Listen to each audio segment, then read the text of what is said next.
And to help us break down the issues around the CBN retaining interest rate at 26.5% as MPC battles inflation and global economic pressures is an economist, Yusho Aliyu. You're welcome to the program. Yeah, thank you. Good morning. We're starting off immediately. The MPC retaining the interest rate. For ordinary Nigerians, what does this decision change in their daily lives? Banking sector is particularly important to all Nigerians despite its stratification. The truth of the matter is that the MPR is a measure taken by the bank to increase or decrease money supply in an economy. So once money supply remains stable, income remains stable, inflation remains stable, then definitely the purchasing powers of individuals within the economy will also be stable, and that is the effect. At what point would you say, still talking about ordinary Nigerians that is, at what point will you say this translates into relief for small businesses and families? Once you look at the MPR at 26.5%, which is more stable, it means that with the recapitalization exercise, more banks will be more stable in terms of financial stability and at the same time also in terms of cash flow. So the expected result will be that most of the SMEs will have additional funding process which will also facilitate their businesses and at the same time also assist the development of the economy. With inflationary pressures still persistent, should Nigerians expect rates to remain elevated for much longer? Inflation is as a result of many factors. Part of it is the monetary policy rate, which obviously if it is raised, it is raising the cost of borrowing. And if the cost of borrowing changes, prices changes, and inflation is affected. But with the stability and with the outcome of the MPC, particularly being the first MPC meeting after the successful banking capitalization that ended on 31st of March, it means that more individuals, more businesses will be more stable. With both being important pointers in the economic growth, is the CBN prioritizing inflation control over the real economic growth? No. The main target of the bank is to create financial stability. That system stability is affecting almost all sectors of the economy by multiplier. And at the same time also, other measures taken by the bank, which include building up the forex, which also assists in international trade, also assists in making stable prices and are also more accessible to international business dealings. We heard the CBN governor says reforms have helped cushion the impact of the Middle East crisis on Nigeria. Do you agree with that assessment? Of course, yes. If you look at how other economies are suffering, and when you also look at other measures taken that are non-monetary in nature, for instance, building up oil production or refining capacity, which also assisted in the supply, which also assisted in more stable prices, you cannot remove the fact that most of the measures taken by the bank over this period was able to create so much of stability, especially from the financial sector, which also affects every individual consumer at any point. Well, the MPC welcomed the upward review of the Nigeria sovereign credit rating. What practical benefits does this bring to the economy? We must have to understand, in trying to understand the rating, from which institution. The rating was from the Standard & Poor. Standard & Poor has a very wider experience. It has been practicing the rating activities since 1860 in Manhattan, United States.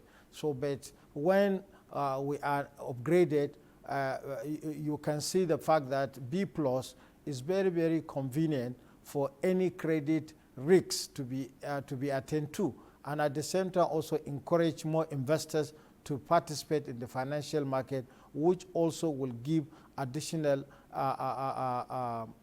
additional capacity to our domestic economy. So the rating is very important, and not only important as it is coming at this time, and also with the notch which has been given to Nigeria B+ is very commendable. And I think measures that need to also be taken into consideration is that not only the commercial banking sector, but also we have to also intensify effort to produce more resources to go into energy, which is also very significant in trying to mobilize more production, which will also translate to the projected growth rate as postulated in our financial year. Talking about production, could the improved credit rating attract more foreign investments into Nigeria? Yes, but one fundamental aspect that is also cogent and need attention is our political motives, especially that 2026, 2027 is going to be dominated by a lot of election. So investors will look on how we translate our political history into reality. And at the same time, also the outcome of the central bank maintaining the MPR at 26.5 will also play a role. And that rating also will encourage other investors, not from far, but within African countries, because from the summit, which has been attended by most of the African heads of state in Kenya, with over 2,500 CEOs who are ready to invest in different sectors of the economy, it will be encouraging. But our political behavior will definitely play a role in bringing this benefit to our economy. The CBN maintains that Nigeria's growth outlook remains resilient despite global uncertainties. What indicators support this optimism, and what sectors are we talking about? When you look at the first sector, the energy sector that global economy is facing, you know, it has a very serious multiplier. Once prices at the global energy changes, it changes transport costs, it changes production costs, and that affects all individual consumer and household. But the resilience of the economy has shown that with building capacity, with our forex stability, that getting to about $50 billion is a very serious reserve for a nation like Nigeria. The second aspect is the production of refining capacity, which is expected also to multiply once you put what Dangote is producing at this capacity, 650,000, to double that production by in 2 years' time. All these are good prospects, and not only that one, also our political stability is going to play a role because in all aspects of political economy, our behavior plays a role, and also give an economy an open window. That's beautifully said. And finally, my religion believes man is always too fast and in a hurry. Let's talk about the future. What do you see happening in the next MPC meeting? What's your prediction? The next MPC meeting will not be far from what has been achieved today. When you look at the uncertainties in the global economy, and you also look at measures taken by the bank in trying to push for greater recapitalized bank and their performance. So the bank will witness one of the most outstanding financial situation with the economy has been looking. So I'm expecting that in the next MPC, the same rate will be retained, and at the same time also more windows will be created in trying to cushion the effect of a foreign exchange credibility, which is also very significant in trying to enhance both domestic trade as well as international trade, which also affect our global trade. We'll now just look forward to the future. Thank you for your predictions and insights this morning. Thank you, Maria.